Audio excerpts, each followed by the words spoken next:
There are two types of people, those who finish things and those who perfect things. Here's the brutal truth. The finishers win every time. Let me show you the neuroscience behind why your brain sabotages your success. Look, you don't need flawless execution. You don't need every detail polished. You don't need 3 more degrees or 5 more revisions before you're allowed to put yourself out there. If you understand this one psychological shift, you'll notice something profound happen immediately. You'll start finishing projects, getting real feedback, building momentum, actually moving forward instead of perfecting yourself into paralysis. Most people won't make this shift, but if you do, you'll be miles ahead while everyone else is still editing draft number 47. So let's dive in. Here's the thing about perfectionism that nobody tells you. It's not about high standards. It's about fear wearing a disguise. Psychologists call it the Voltaire trap, named after the philosopher who said perfect is the enemy of good. And neuroscience reveals something fascinating. Your brain is hardwired to seek certainty. Releasing imperfect work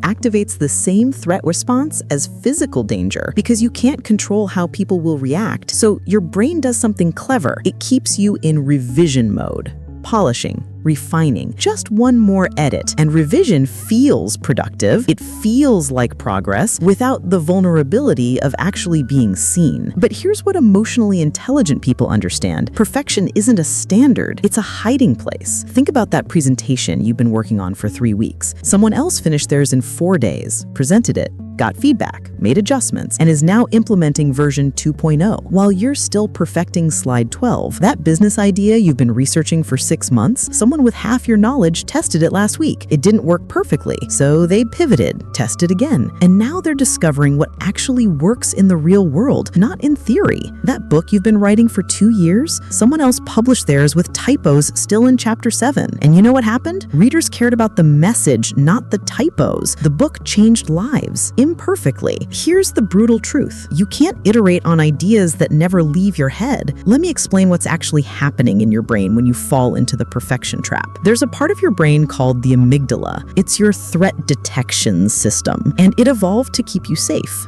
Physically safe from predators and dangers in your environment. But here's the problem. Your amygdala can't tell the difference between a tiger attacking you and someone potentially criticizing your work. Both trigger the same alarm. So when you think about releasing that imperfect project, your brain literally interprets it as life-threatening. It floods your system with cortisol and adrenaline. Your heart rate increases, your thinking narrows, and you make a decision that feels like survival. I'll just work on it a little more. But emotionally intelligent people have learned to recognize this pattern. They understand that the discomfort isn't danger, it's growth. Research in cognitive psychology reveals something called the Zeigarnik effect. Your brain remembers unfinished tasks better than completed ones. It creates this open loop, this tension that keeps pulling your attention back. And perfectionists interpret this as it's not ready yet. But high achievers interpret it differently. My brain wants closure. So let me ship this and move to the next iteration. Because here's what changes everything.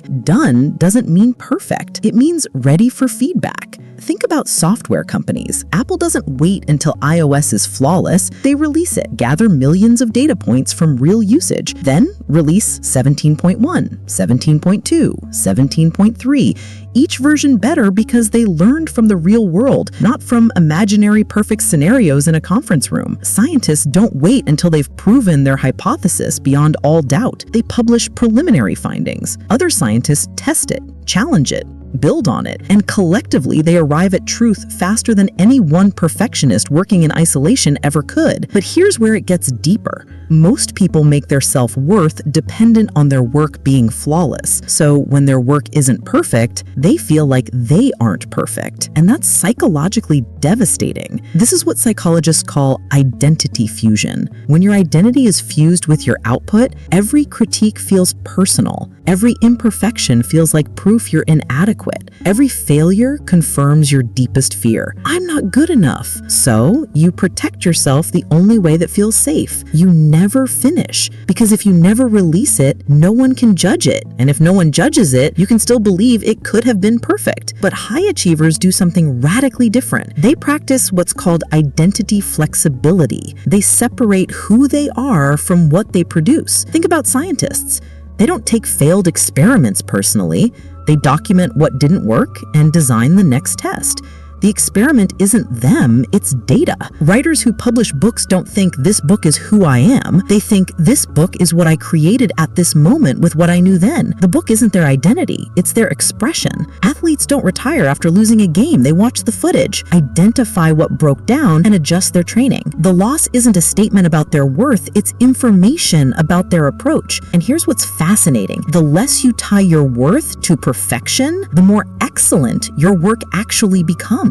Because you're free to experiment, free to fail, free to learn, free to iterate without your entire sense of self collapsing every time something doesn't work. Most people think, I am what I create, but emotionally intelligent people understand I am the one who creates, and creation requires iteration, not perfection. Now, here's the part that changes everything. Action creates clarity, not the other way around. Most people wait. They wait until they feel ready, until it's perfect, until the timing is right, until the fear subsides, until they know it'll work. But emotionally intelligent people understand something profound. You don't get clarity by thinking. You get clarity by doing. Psychologists call this the momentum principle, and neuroscience backs it up. Your brain makes new neural connections through experience, not through planning. You literally cannot think your way into mastery. You have to act your way there. Think about learning to swim. You could read 50 books about swimming, watch 100 videos, study the biomechanics, understand the physics of buoyancy, but none of that teaches you to swim. You learn to swim by getting in the water, by swallowing some water, by figuring out what works through direct experience that no book could ever fully capture. The same applies to everything you're perfecting right now. You can spend 6 months planning the perfect business strategy, or you could test a decent strategy next week and discover real-world variables that no planning session could ever predict. You can spend a year researching the perfect workout routine, or you could start tomorrow with a good enough plan and learn what your actual body responds to. You can't wait until you feel like an expert to teach that workshop, or you could teach it now and become an expert by teaching, because nothing clarifies your thinking faster than trying to explain something to someone else. Here's what this looks like in real terms. While you're perfecting, someone else is iterating, and iteration beats perfection every time, because the person who releases 10 imperfect versions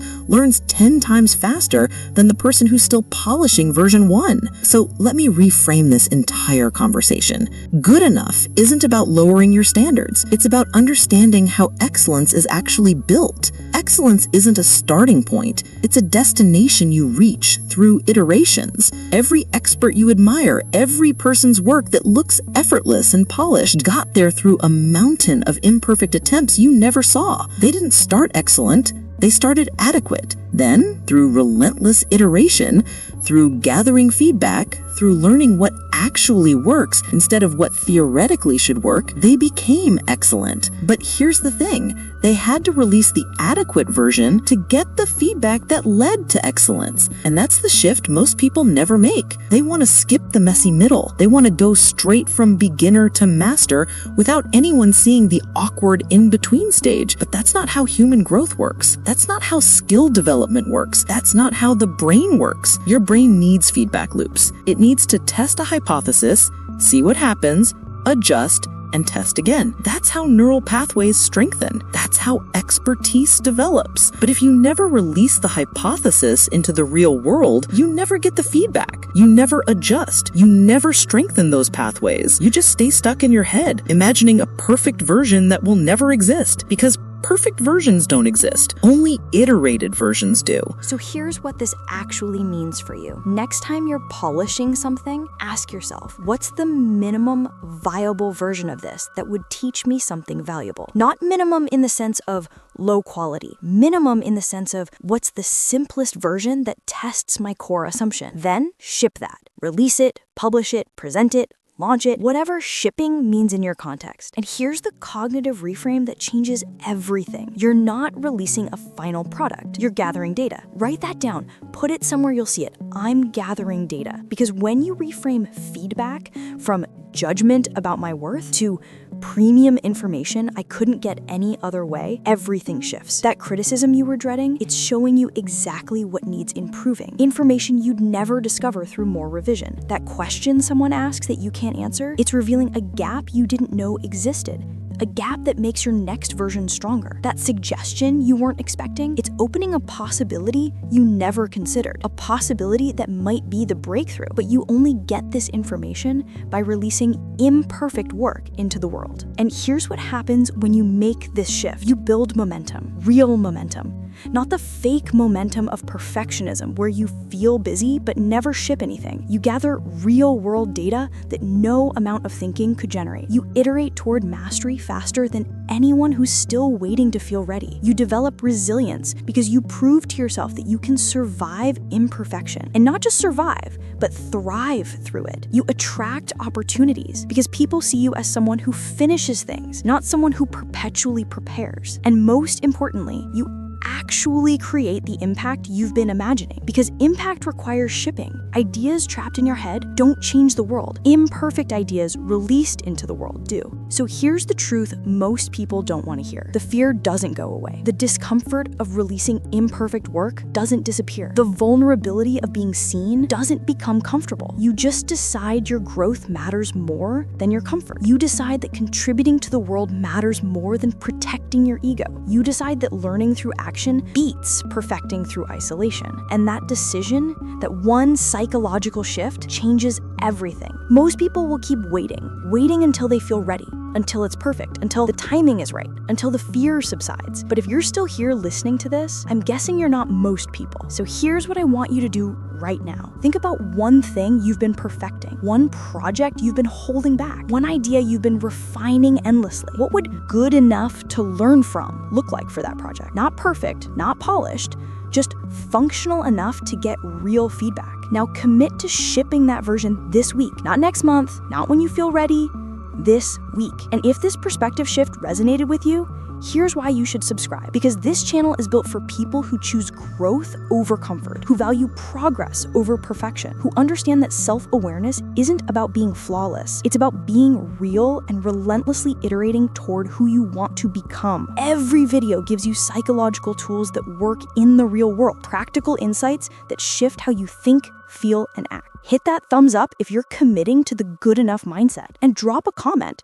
What's one thing you're gonna ship this week before it's perfect? I read every comment and I genuinely want to hear what you're working on. Remember, self-mastery isn't built overnight. It's built through small, imperfect actions repeated consistently. Thanks for being here.